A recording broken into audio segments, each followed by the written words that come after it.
Fíjense el siguiente caso, ¿no? Nosotros tenemos esta función, f que nos queda como x a la 1/3 por y a la 1/4. Entonces la idea es, se encuentre la ecuación del plano tangente a la gráfica de f por el punto 1, 1, 1, ¿sí? Y dar un valor aproximado de este punto que nosotros vemos acá, ¿sí? Raíz de 0,97, raíz cúbica, ¿sí? Por la raíz cuarta de 1,05. O sea, lo que está pidiendo el problema básicamente es que nosotros, dado nuestro punto 1 en términos de x y va a ser el 1, 1. Si ustedes van a la imagen del 1, 1, lo que les queda va a ser 1 a la 1/3 por 1 a la 1/4. En ambos casos es 1, así que no hay problema. Y efectivamente termina siendo este que queda como 1, 1, 1. O sea, incluye la imagen del problema. Nuestro punto 2 a aproximar sería el 0,97 y luego el 1,05, ¿sí? Que es el que nosotros vemos ahí a continuación.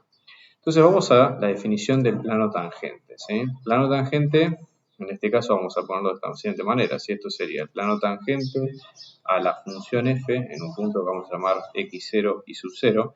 El plano tangente tiene mucho que ver con el polinomio de Taylor, ¿sí? Es muy parecido, en el sentido de que nosotros vamos a tomar las primeras derivadas parciales justamente para armar el plano. Con esto nos alcanza. Entonces, básicamente va a ser z es igual a la derivada parcial de la función en ese punto, x0 y 0, por x menos x0, que es el valor del punto que estamos evaluando, más la derivada parcial de y en x0 y 0, ¿sí?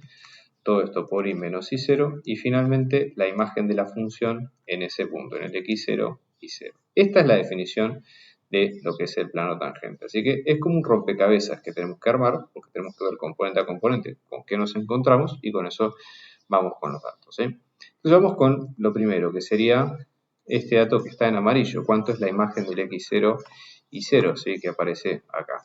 Entonces, en este caso, la imagen del x0 y 0 básicamente es la imagen del punto en 1, 1, que reemplazándola nos queda 1.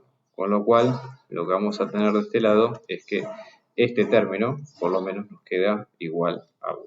Bien, así que ya tenemos una idea.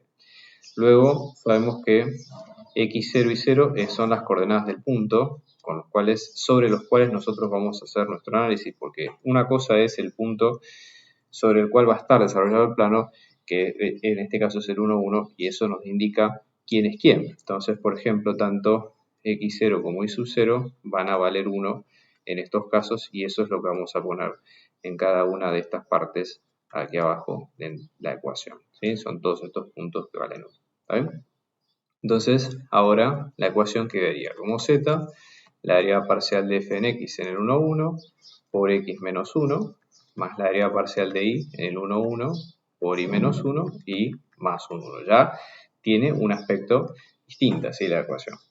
Vamos a calcular las derivadas parciales que nos pide el problema, que es un poco, parece algo un poco más trabajoso, ¿sí? Entonces vamos a venir de este lado, ¿sí? Vamos a hacer las cuentas, ¿ok? Entonces, por ejemplo, vamos a venir acá y vamos a ver la derivada parcial respecto de x. Esto sería la derivada respecto de x de todo este tema, ¿no? X a la 1/3 por y a la 1/4. Fíjense que en este caso, y a la 1/4 es un término que es independiente de x, con lo cual podemos sacarlo por fuera, ¿sí? De la multiplicación, respetar la multiplicación, y ahora hacer la derivada, ¿sí? De todo esto, x a la 1/3, y esto nos queda y a la 1/4, ¿sí? Luego la regla de derivación, bajo el 1/3 multiplicando, y tengo x a la 1/3 menos 1, ¿sí? O sea que en este caso esto me queda y a la 1/4 por 1/3 por x a la 1/3 menos 2, menos 1, que serían menos 2/3, 3/3 que serían menos 2/3, ¿sí? Y entonces ahora esto nos va a quedar como 1/3 por y a la 1/4, todo esto sobre x a la 2/3. Y ahora haciendo la derivada, pero en el 1, 1, reemplazamos y esto nos queda 1/3 por 1 a la 1/4 sobre 1 a la 2/3.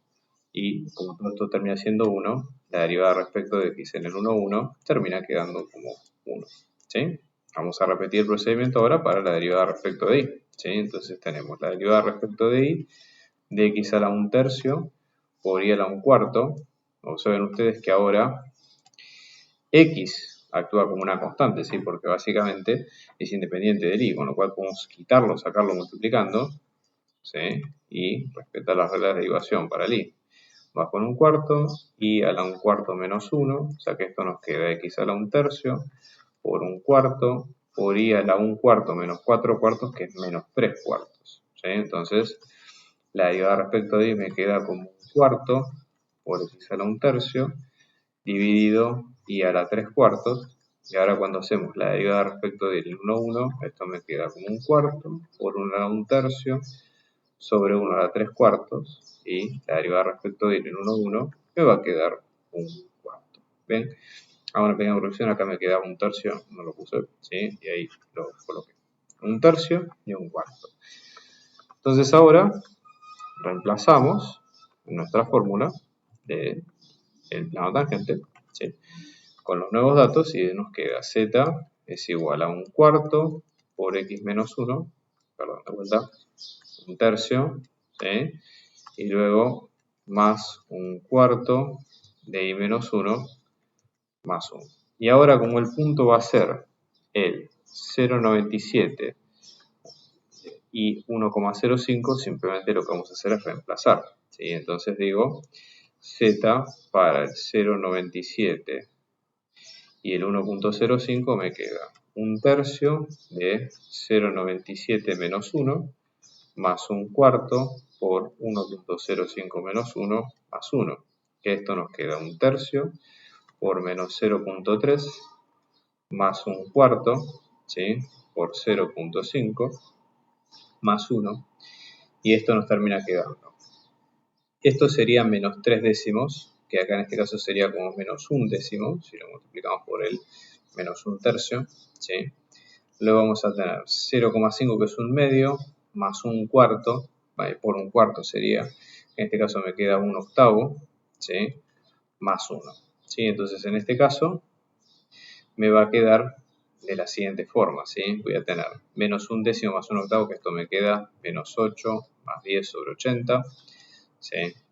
Todo esto vamos a tener más 80 sobre 80, que esto me va a quedar menos 2, mejor dicho, 2 ochentavos sobre 80 más 80 ochentavos, que esto sería 82 ochentavos, y básicamente si redondeamos la cuenta, eso sería lo que nos queda. ¿Está bien? Pero bueno, fíjense que la potencia que tiene esta técnica básicamente es esa, ¿no? Tratar de calcular números, ¿sí? Mejor que lo que puede aproximarlo la función original, ¿sí? Y esto nos va a dar precisión en cuántos números decimales o lugares decimales vamos a tomar para nuestro problema.